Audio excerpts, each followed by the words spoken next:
주님의 이름으로 환영합니다. 혹시 수요 주빌리 예배 처음 나오신 분 계세요? 처음 나오신 분 계시지 않습니까? 아닙니까? 다들 나오셨던 분들이죠. 굉장히 오래전의 이야기입니다. 제가 고등학교 때 일이니까 저희 교회가 이제 제가 장로교회를 다녔었는데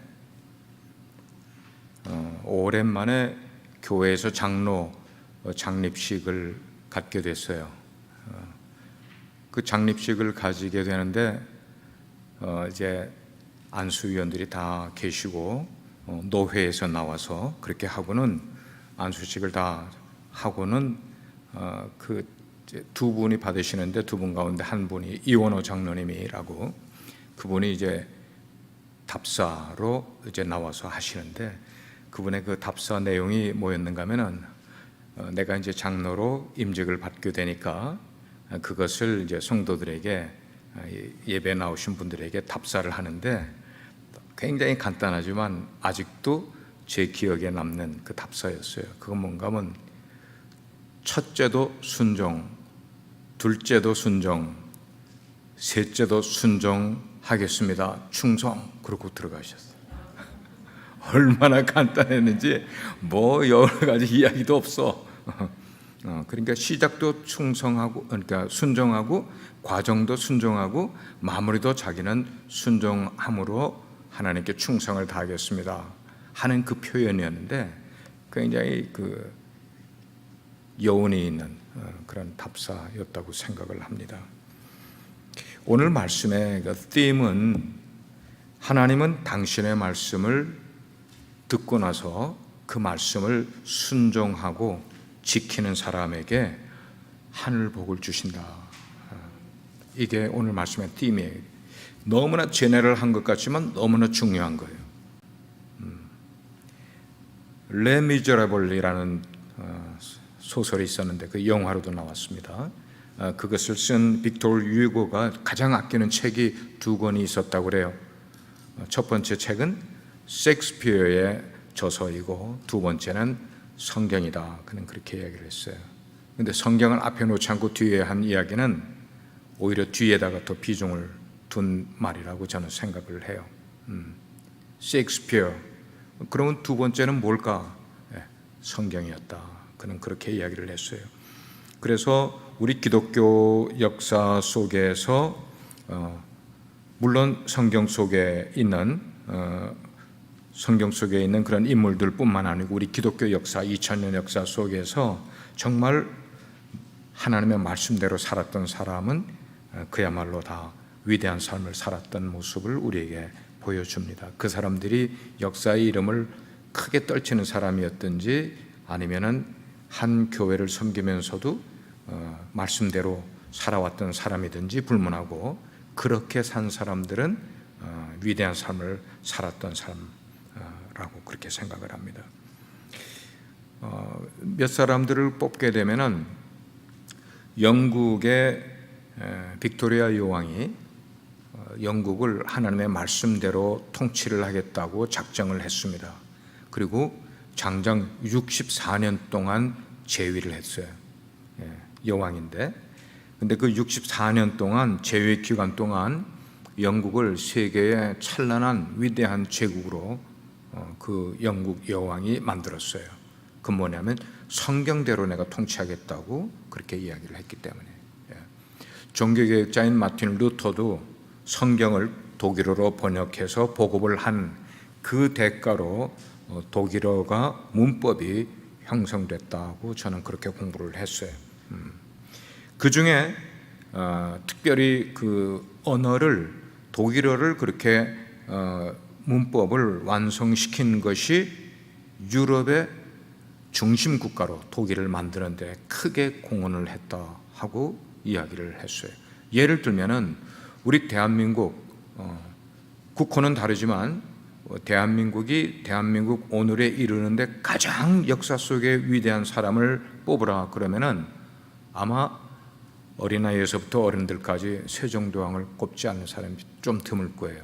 물론 두 번째 이순신 장군을 뽑는 사람도 있겠습니다만 세종대왕을 꼽는 이유는 그분이 만들어 놓은 한글이 오늘날 20세기 그리고 21세기로 가면서 세계에 가장 탁월한 언어라고 인정을 받고 있기 때문이라는 것입니다. 그것 때문에 대한민국의 문화가 우리 글을 가지고 이렇게 세계에 팽창해 나가는 모습을 보게 됐죠.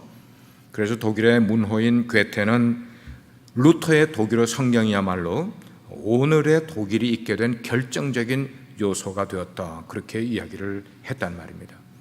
그뿐만이 아니에요. 미국의 대통령, 많은 대통령 가운데 우리가 너무나 잘 아는 16대 누구예요? 에이브럼 링컨 대통령의 그 신앙을 가지고 통치를 한, 그래서 그분이 계실 때에 백악관에 기도실을 따로 만들기 시작을 했다는 그런 얘기가 있습니다.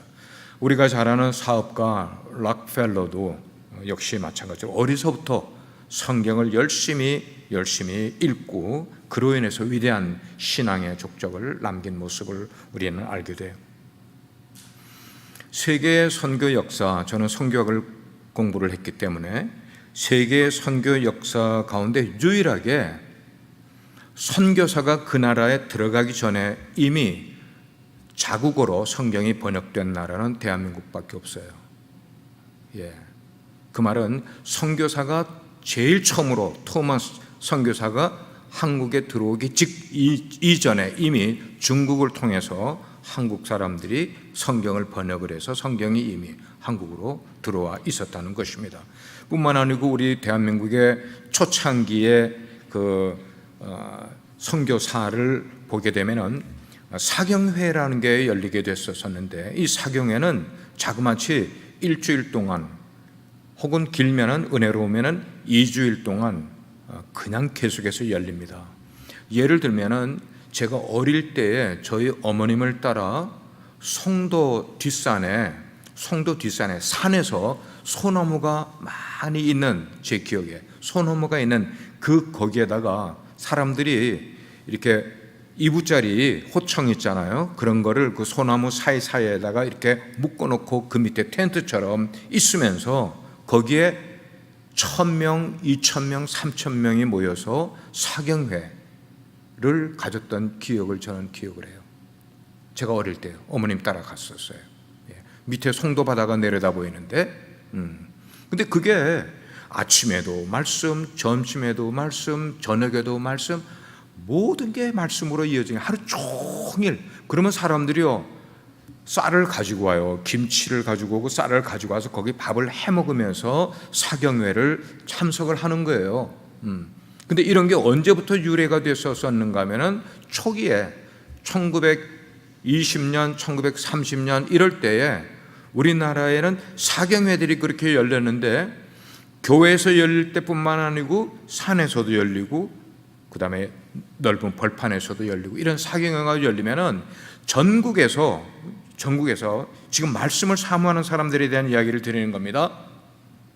우리나라 전국에서 전라도에서도 올라오고 경상도에서도 올라오고 저 북쪽에서는 함경도에서도 내려오고, 이런 식으로 내려와서 어느 한 지역에서 사경회가 열리게 되면은 일주일씩, 2주일씩 거기서 잠을 자면서, 돗자리 깔고 잠을 자면서 그렇게 말씀을 들었던 우리 한국 성도들의 말씀을 거룩하게 여기고 말씀에 대한 열정을 가지고 있는 이런 것들은 세계의 기독교 역사에도 아주 엑기스와 같은 그런 이야기들을 우리 한국 교회가 갖고 있음을 알게 됩니다. 그렇기 때문에 2000년 기독교 역사 가운데 유례가 없이 교회가 빨리 성장한 나라 1위가 대한민국임을 우리는 긍지를 가져야 되겠어요. 아멘입니까?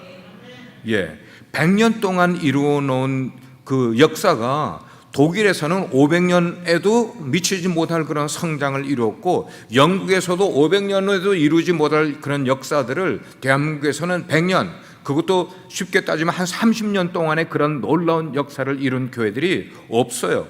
그래서 장로교에서 세계 최대의 교회를 꼽으라 그러면 한국에 있고요, 순복음교회에서도 최고의 교회는 한국에 있고, 감리교에서도 최대의 교회는 한국에 있고, 침례교에서 최대의 교회는 한국에 있어요. 미국이 아니고요.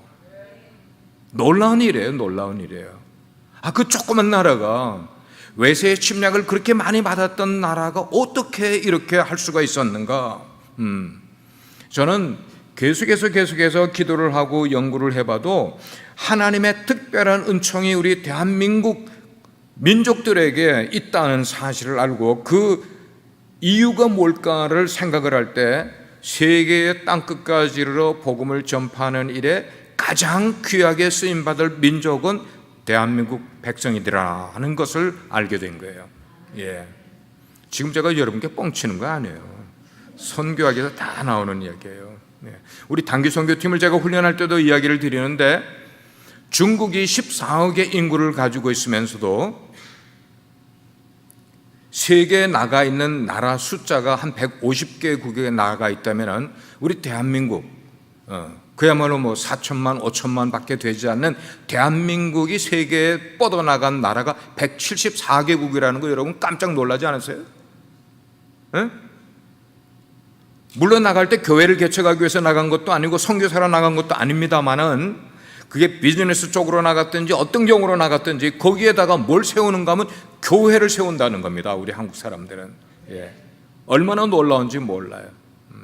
그래서 우리가 미국에 올 때 그런 에피소드는 여러분들 다 들은 적이 있지 않습니까? 일본 사람들은 미국에 오게 되면 제일 먼저 풀고 나서 비즈니스를 시작을 하고, 중국 사람은 이민 보따리 풀자마자 뭘 시작을 합니까? 레스토랑을 시작을 하는데, 한국 사람들은 이민 보따리 풀자마자 뭘 세운다? 교회를 세운다. 이게 우리들의 에피소드의 한 얘기란 말입니다. 말씀은 교회 성장뿐만 아니고 국가 발전뿐만 아니고 그렇게 말씀을 가까이 하는 사람에게 내려주시는 하나님의 복이 있기 때문에 말씀은 축복의 지름길인 줄 믿으시기를 바랍니다. 말씀이에요. 말씀이에요. 여러분은 성경을 1년에 몇 번이나 읽으십니까? 아니면 몇 번은 좀 그렇고 1년에 한 번 정도는 읽으십니까? 이제까지 여러분들이 성경을 읽으셨으면 한 몇 번 정도 읽으셨어요? 몇 번 정도? 저희 큰누님이 지금 88세신데 한국의 양산에 사세요. 근데 그 큰누님이 성경을 젊을 때부터 많이 읽으셨는데 그게 카운트를 안 하고 읽으셨다는 거야. 그래서 언제부터 카운트를 하기 시작을 하셨는가 하면 60세부터 카운트를 하기 시작을 하셨대.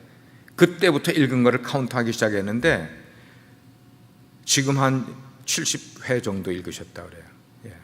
60회부터 읽으셨는데 1년에 한 4번 정도 읽으신다고 그래요.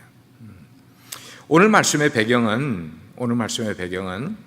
모세가 모압 평지라는 그 평지에 이스라엘 백성들을 모아놓고 하나님의 율법, 말씀을 강론하는 그런 내용이었어요. 원래 율법은 제일 먼저 어디에서 받았고 어디에서 백성들에게 처음으로 강론을 했겠어요? 40년 광야 생활을 하다가 얼마 안 됐을 때에 시내산에서 하나님으로부터 율법을 받게 된 직후에 처음으로 모세가 그 모든 하나님께로부터 받은 율법을 백성들에게 강론을 했었더랬습니다. 그런데 그런 시절이 있었던 것이 광야를 지나가면서 몇 년이란 세월이 흘렀습니까? 40년이라는 세월이 흐르는 동안 율법을 처음 들었던 사람들은 거의 광야에서 죽게 됐어요. 나이가 많아서 병으로 이렇게 다 죽게 됐어요.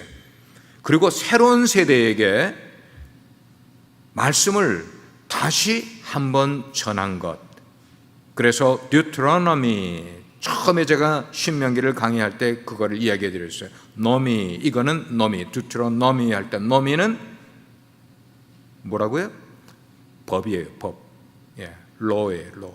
그 다음에 듀트로, 이거는 세컨드, 두 번째 율법이라는 말이에요. 두 번째 율법. 근데 두 번째 율법이라는 것은 하나님이 시내산에서 처음 율법을 주시고 두 번째로 율법을 주셨다는 게 아니라 처음에 강론을 했던 그 율법의 말씀을 두 번째로 이제 가나안 땅을 목전에 두고 너희들이 들어가기 전에 다시 한번 새로운 세대들이요, 첫 번째 말씀을 받지 못했던 그 세컨드 제너레이션 너희들은 들어야 된다.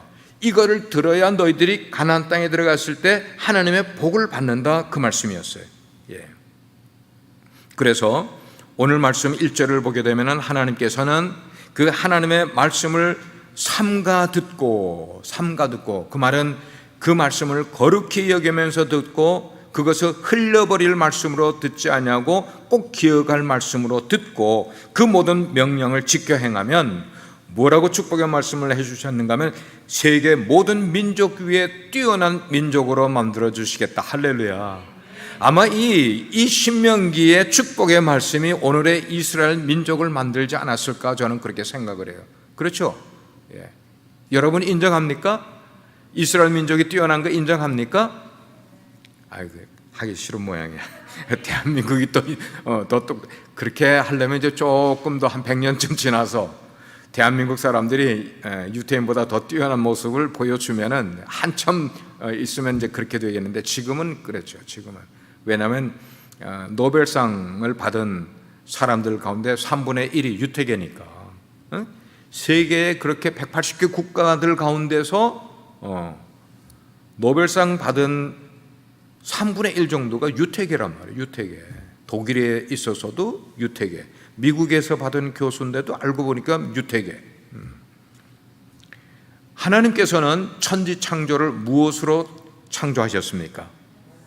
말씀으로 창조했다고 성경은 말씀을 하고 있어요. 그래서 창세기 1장 2절 말씀은 하나님이 이르시되라고 그랬죠. God said, God said. 하나님이 이르시되라는 말씀은 뭐예요? 하나님이 말씀하시되 빛이 있으라 하시니 빛이 있었고, 둘째 날에도 하나님이 이르시되 말씀하시되, 그러니까 천지를 첫째 날, 둘째 날, 여섯째 날까지 창조하신 그 모든 것은 죄다 하나님께서 말씀으로 창조하셨다는 말씀이에요. 그리고 요한복음 1장 1절 보게 되면은 무슨 말씀이 나와 있어요? 태초에 뭐가 계시니라? 말씀이 계시니라. 할렐루야. 예. 아무것도 세상에 없을 때에 태초에 in the beginning 그랬어요. In the beginning was the word. 아무것도 없는데 뭐는 있었다? 말씀은 있었다. 그러니까 말씀은 뭔가 하면 인격인 거예요. 그리고 인격인 동시에 말씀은 곧 하나님이시라는 거예요. 믿으시면 아멘. 말씀이 하나님이시더라는 말씀입니다. 그래서 여호와 하나님을 믿는 기독교는 한마디로 표현하면 말씀의 종교입니다. 한번 따라 하시길 바랍니다. 기독교는 말씀의 종교입니다. 그렇죠. 하나님이 말씀으로 우주 만물을 창조하셨다면 그 하나님의 말씀 안에 없는 것이 있겠어요? 없겠어요? 없는 게 없는 거죠. 왜냐하면 있는 거는 다 하나님의 말씀 속에서 창조가 됐으니까 그 말씀 아니고는 하나도 없는 거야. 하나도 없는 거야. 그러니까 말씀 안에 있으면 모든 게 다 있다는 말씀입니다. 그러므로 여호와 하나님의 말씀을 듣고 청종하는 사람은, 따르고 지키고 킵하는 사람은 세계 모든 민족 위에 뛰어나게 하신다는 하나님의 말씀은 당연한 일이에요. 당연한 일. 따라서 말씀대로 사는 사람은 결코 인생에서 실패할 수 있다 없다? 없습니다. 없습니다. 이 말씀이 내 속에서 자꾸만 역사를 해야죠. 여러분들 수요일 저녁에 이렇게 주빌리 예배에 나오시는 분들은 아마 마음으로 집에서 떠나실 때 준비하고 오신 분들도 계시고 여기 들어오셔서 기도로 준비하다가 하신 분도 계실 거예요. 그러나 장 목사는 수요일 날 새벽 기도 때부터 이 주빌리 예배를 시작을 하는 거예요. 수요일 날 새벽 기도에 나와서 기도할 때부터 하나님 오늘 저녁 주빌리 예배에 하나님의 은혜가 임하여 주십시오. 성령이 우리를 하나로 모아 주십시오. 말씀이 선포될 때 우리 성도들의 영을 하나로 묶어서 하나님 앞으로 인도해 주십시오라는 기도가 시작되었으니 이 예배는 새벽부터 시작이 되는 거예요. 새벽부터. 첫째로 하나님이 복을 주기로 작정을 하셨다면 어떤 상황에서도 복을 받습니다. 그게 3절과 6절 말씀에 이렇게 표현을 하고 있더라고요. 성읍에서도 복을 받고 들에서도 복을 받을 것이며, 우리가 너무나 잘 아는 들어와도 복을 받고 나가도 복을 받는다고 말씀을 하시는 거예요. 이스라엘 백성들이 애굽을 나와서 출애굽한 다음에 광야를 지나게 될 때에 하나님의 팔이 그들과 함께하는 거, 하나님의 팔이, 하나님께서 이스라엘 백성들을 품으로 품어주시는 그런 모습들을 이스라엘이 광야 40년을 지나면서 지나쳐야 되는 족속들, 트라이브들이 있는데 그 트라이브들이 다 그 소식을 듣는 거예요. 저 민족은 출애굽한, 어떻게 보면은 노예 백성이고 어떻게 보면 오합지졸과 같은 그런 사람들이 분명할 텐데도 불구하고 싸움을 했다 그러면 이기는 거예요. 부족들하고 광야를 지나면서 싸웠다 그러면 그런 얘기를 부족들이 많이 들어서 심히 두려워했어요. 이스라엘 민족의 그 행렬이 자기 부족에게 가까이 오게 되면 그들이 두려워했는데 그 가운데, 그 두려워한 족속들 가운데 특별히 누가 있는가 하면 모압 족속이 두려워했다고 그랬어요. 모압 족속은 가나안 땅에서 요단강 동쪽에 있었던 그런 족속이에요. 동쪽 하단에 있는 족속들. 근데 그 모압의 왕인 발락이 이스라엘 이 무리들을 물리칠 어떤 전략을 이렇게 연구를 하고 또 생각을 하고 그렇게 하다가 누구를 찾게 되는가 하면 선지자 발람이라는 사람을 찾게 됩니다. 선지자 발람을. 그래서 불러서 이스라엘을 저주하게 부탁을 하는 거예요. 그러니까 이 발람이 선지자임에도 불구하고 부귀영화에 눈이 어두워서 그만 홀딱 넘어가서 이스라엘을 저주하려고 시도를 했는데 하나님께서 그의 입을 주장을 하신 거예요. 그의 입을 딱 닫아버리고 저주하는 말을 못하게 하나님께서 주장을 하셨단 말이에요. 오히려 이스라엘을 축복하게 만들었어요. 그래서 인간적으로는 꼬임에 넘어갈 뻔했었지만 하나님께서 그의 입술을 주장을 하셔서 오히려 이스라엘을 축복하는 말을 발락 앞에서 해버리게 되는 겁니다. 그렇습니다. 하나님이 복을 주려고 작정을 하시게 되면은 그 누구도 막을 수가 없는 것을 우리는 보게 돼요. 중요한 것은 그렇게 하나님께서 복을 주실 수밖에 없는 그런 모습, 그런 태도가 우리 가운데 있어야 되는데 그 태도가 어떤 태도인지를 우리는 알아야 되겠다는 말씀입니다. 그래서 그렇게 복을 주려고 작정하시면 그 사람이 성 내에 있는 사람이든지 성 밖에 있는 사람이든지 아니면 들어가도 복을 받고 나가도 복을 받는 그런, 다른 말로 표현하면 이 세상의 그 무엇도 그를 하나님의 복으로부터 끊을 수가 없는 그런 모습이 하나님을 믿고 하나님의 말씀에 순종하고 행하는 자들에게 하나님께서 약속하신 복이더라 이 말이에요. 두 번째로, 그러면 하나님의 복이 임하는 영역은 우리들의 삶에서 구체적으로 어디에 임하는가 하는 것이 4절과 5절의 말씀 가운데 나오고 있어요. 하나님의 복은 이렇게 말씀을 하고 있어요. 네 육신의 자녀들에게 임할 것이다. 네 토지의 소산에 임할 것이고 네가 키우는 짐승의 새끼들에게 임할 것이고 소와 양의 새끼들과 네 광주리와 떡반죽 그릇 거기에 임할 것이다. 네 광주리와 떡반죽 그릇, 우리가 매일매일 대하는 그런 우리의 생활 속에 하나님의 복이 임한다는, 그 말은 뭐예요? 리미테이션이 없다는 거예요. 하나님이 우리에게 복을 주기로 작정을 하시면 어떤 제한이 있을 수가 없다 이 말입니다. 그래서 출애굽기 20장 6절에 보게 되면 하나님을 사랑하고 하나님의 계명을 지키는 자에게는 몇 대까지 복을 주신다고요? 복에 관한 거는 대부분 잘 알고 계시는 것 같아요.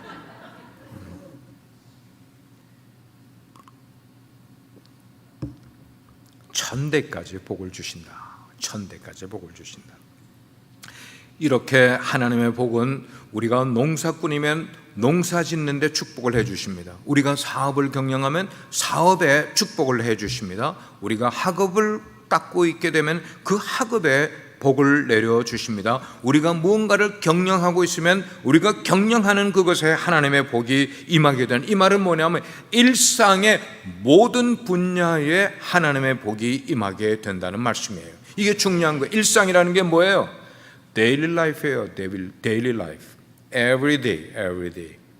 일상의 모든 분야 속에서 복이 임하게 된단 말이에요.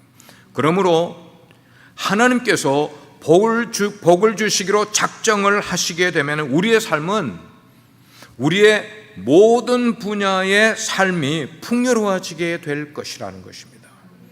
하나님은 우리의 보이지 않는 영혼의 복을 주실 뿐만 아니라 눈에 보이는 우리의 산업, 우리의 육신에도 복을 하나님의 복은 전방위적 동서남북 위아래 모든 방향 속에 하나님의 복이 임하게 되는 거예요. 그러므로 우리는 하나님이 우리에게 복을 주시기로 작정하신 일이 있다면 그것을 제한해서도 안 되고요, 하나님의 능력과 하나님의 사랑을 제한시켜도 안 되는 거예요. 여러분, 이게 굉장히 중요한 이유는 때때로 우리 신앙생활을 보게 되면 하나님이 우리에게 은혜를 주시려고 할 때 자기가 제한하는 사람이 있어요. 자기도 모르게.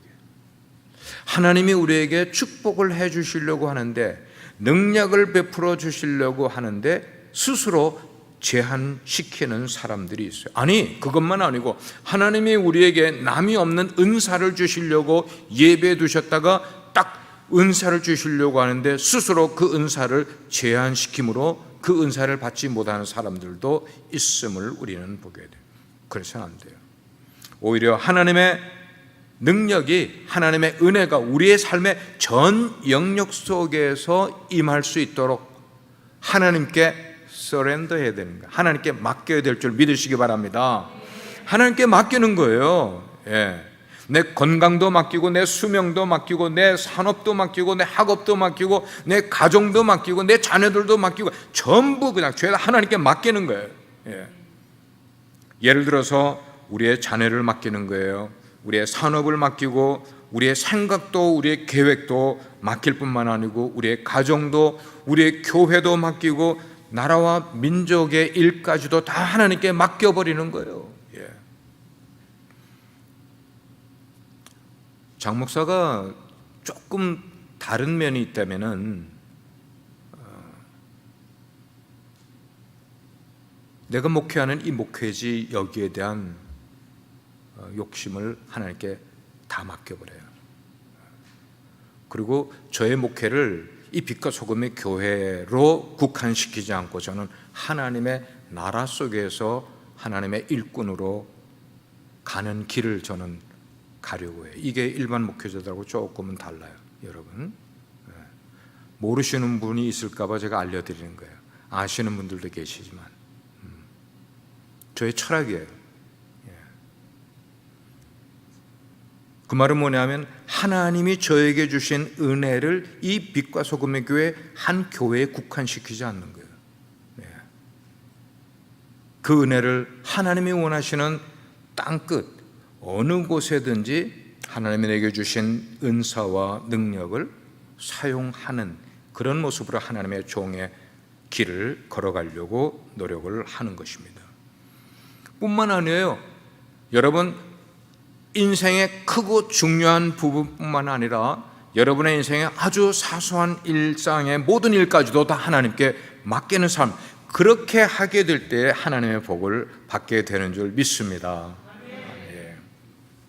물론 하나님의 복을 받는다고 해서 우리들의 삶에 고난이 없고 어려움이 없는 것 아닌 것을 여러분께 말씀을 드려요.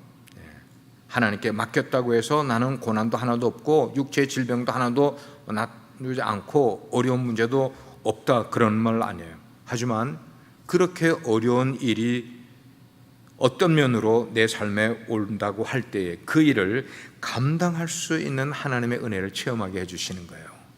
이게 진짜 은혜 받은 사람들의 모습인 거죠. 그러니까 상황에 관계가 없어. 그게 물질적인 상황으로 어렵게 하시든지 건강이 약해져서 그런 상황으로 우리를 어렵게 만들든지 이런 거 상관이 없어요. 하나님이 주신 그런 상황 속에서 하나님이 주시는 평안과 기쁨을 잃어버리지 않고 늘 누리는 삶을 살아갈 수 있는, 다시 말하면 하나님의 모든 명령을 지켜 행하게 될 때 하늘의 복을 일상에서 경험할 수 있는 삶을 살아가게 된다고 말씀하는 거예요. 셋째, 이렇게 하나님은 사랑의 하나님이십니다. 그러나 그분의 사랑에 대가가 있음을 우리는 알아야 됩니다. 대가가 있어요. 하나님의 사랑에 우리가 지불해야 될 대가, 그거는 어떤 것이 있을까? 하나님이 우리를 사랑하시되 조건은 그 사랑의 대가를 우리에게 요구를 하시는데 그게 뭘까?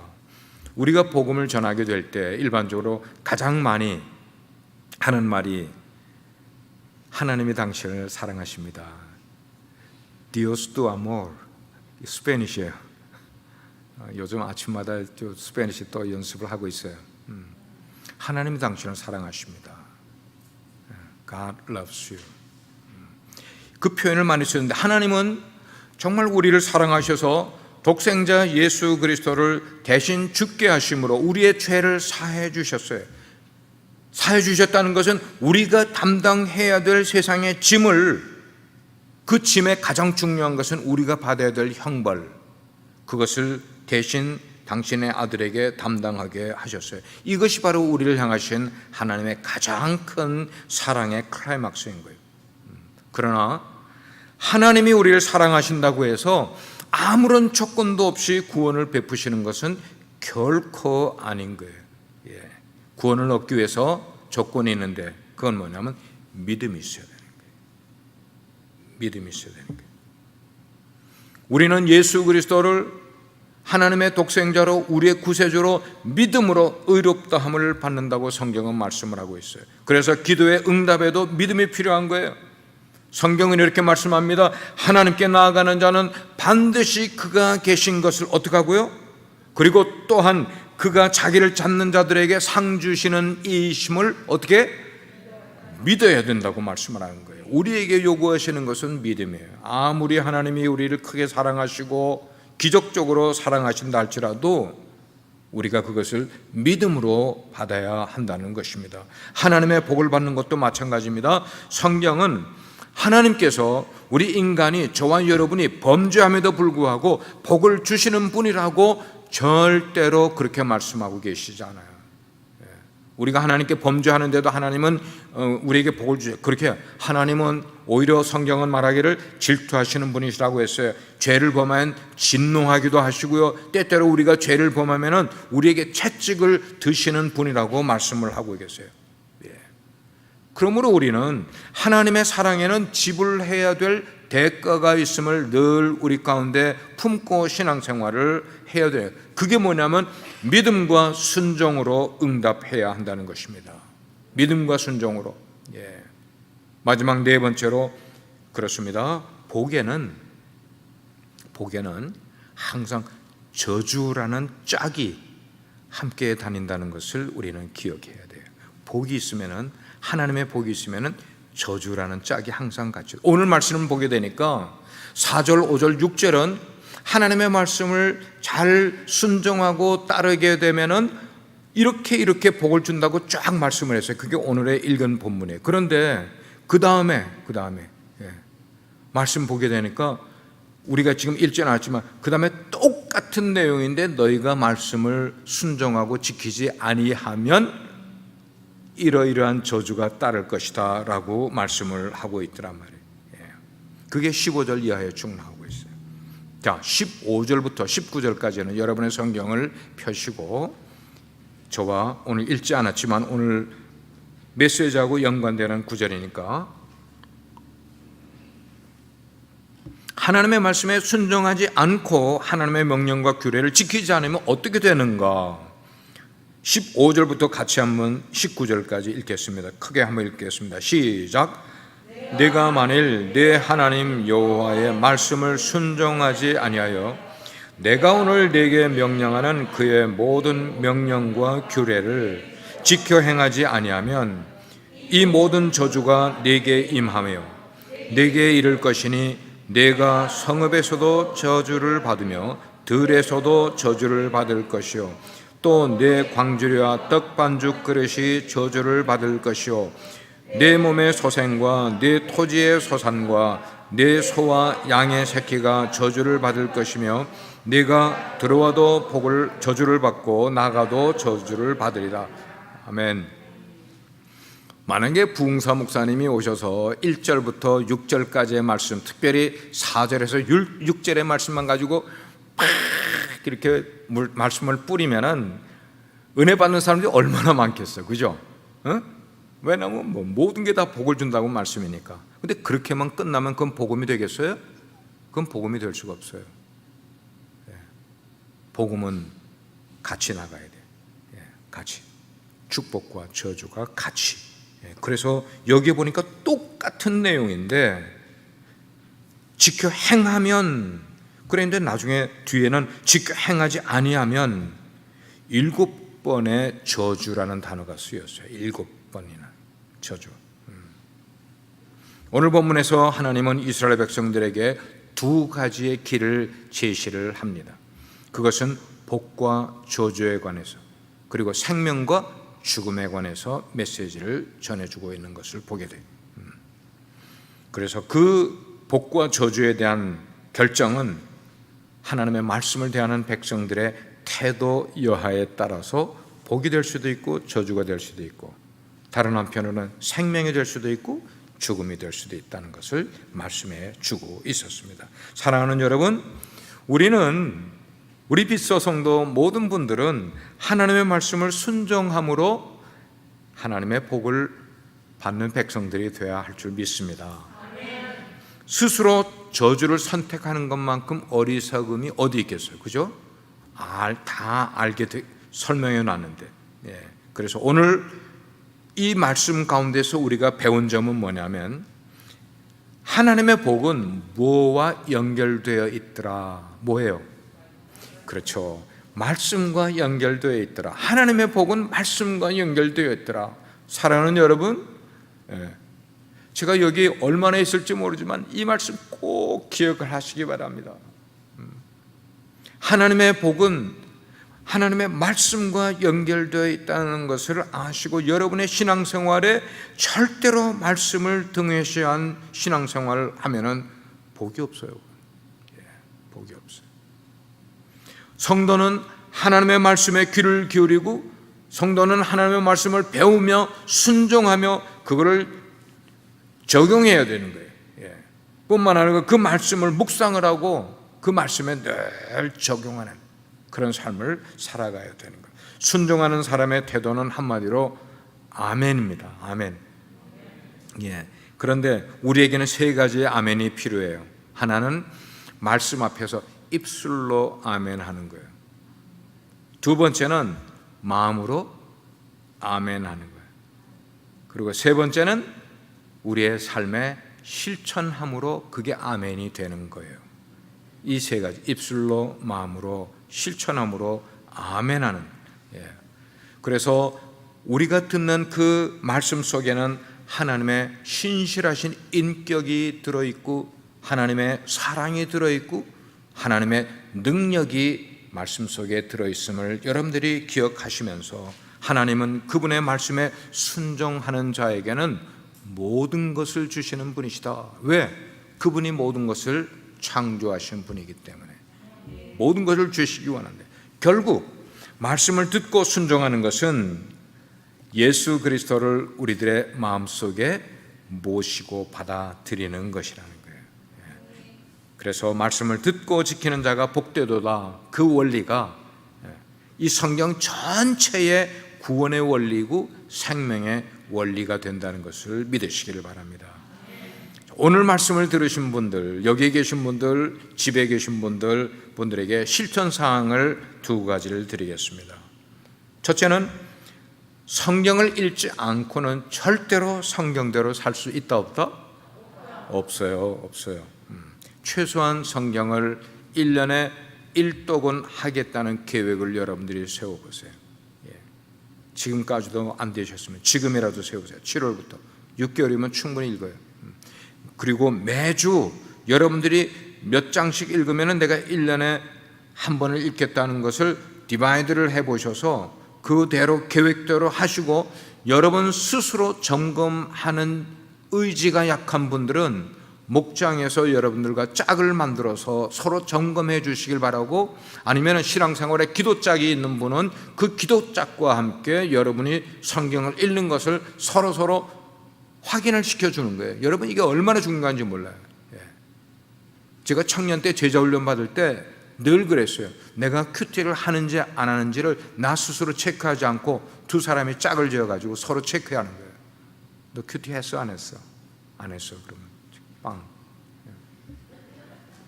두 번째, 그리고 설교 말씀을 들을 때마다 입술로, 마음으로, 그리고 실제 삶 속에서 아멘 하도록 스스로 훈련하시는 여러분 되시기를 주의 이름으로 축복합니다.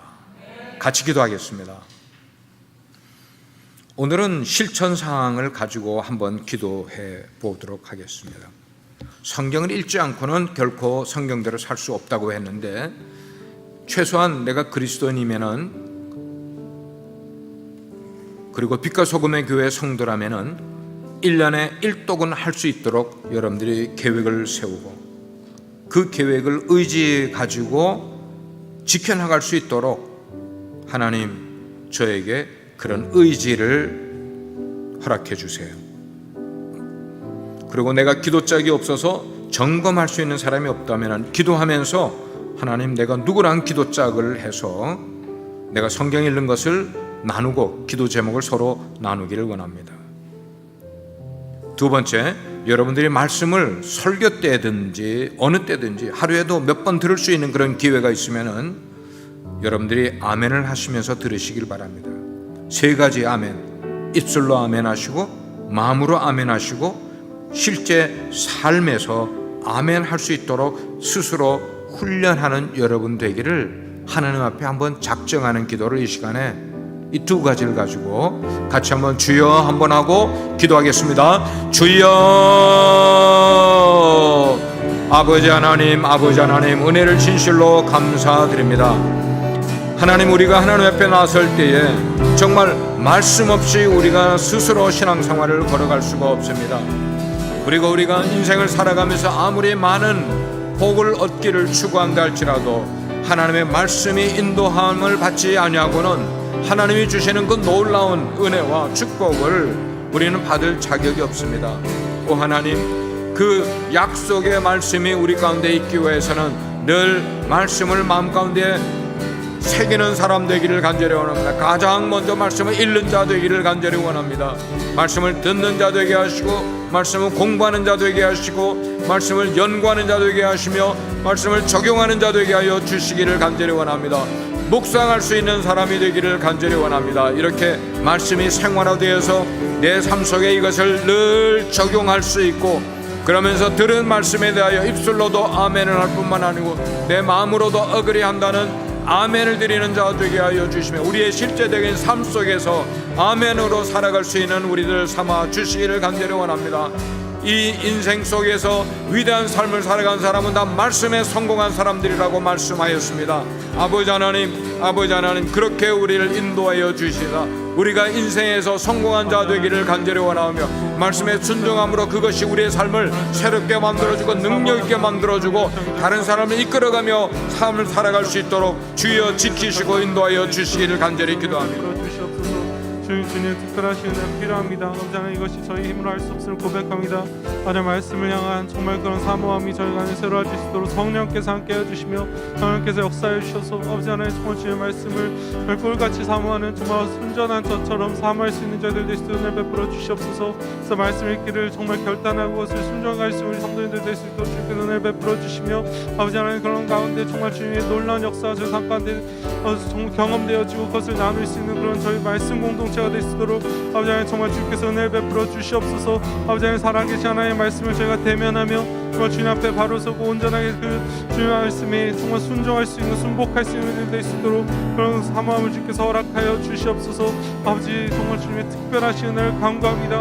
아버지 하나님 말씀이 선포되어지는 말씀마다 저희 삶 가운데 10년 가운데 심어져서 그것이 저희 삶 가운데 그냥 떨어지는